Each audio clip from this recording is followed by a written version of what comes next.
Lang chapter 27. Sina Maala, Noah, Hogla, Milka at Tirsa ay mga anak na babae ni Zelophehad. Si Zelophehad ay anak ni Gilead na anak ni Makir na anak ni Manases na anak naman ni Jose. Lumapit ang mga babaeng ito kay Moises sa paring si Eleazar at sa mga pinuno ng Israel sa harap ng toldang tipanan. Sinabi nila, ang aming ama ay namatay sa ilang. Hindi nga siya kasamang namatay sa pangkat ni Korah na naghimagsik laban kay Yahweh, subalit namatay naman siya dahil sa sarili niyang kasalanan. Namatay siyang hindi nagkaanak ng lalaki. Dahil ba sa wala siyang anak na lalaki ay buburahin na ninyo siya sa listahan ng Israel. Bigyan ninyo kami ng kaparteng lupa tulad ng mga kamag-anak ng aming ama. Ang usaping ito'y iniharap ni Moises kay Yahweh at ganito ang sagot ni Yahweh. Tama ang mga anak ni Zelophehad.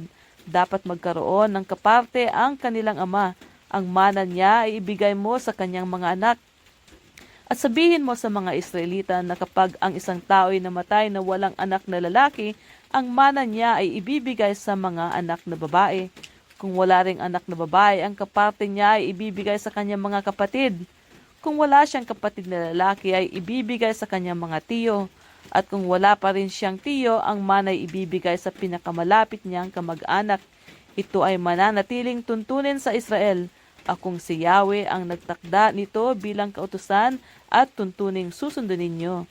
Sinabi ni Yahweh kay Moises, umakyat ka sa bundok ng Abarim at tanawin mo ang lupaing ibibigay ko sa mga Israelita.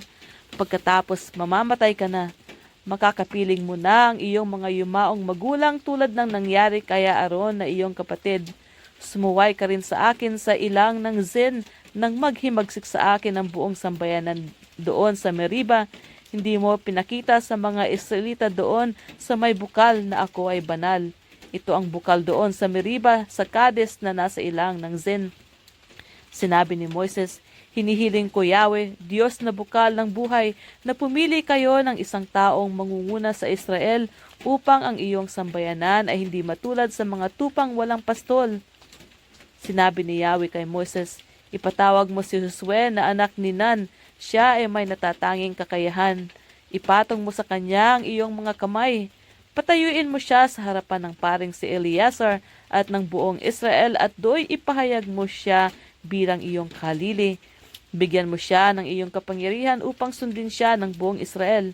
Kay Eleazar niya malalaman sa pamamagitan ng Urim kung ano ang aking kalooban.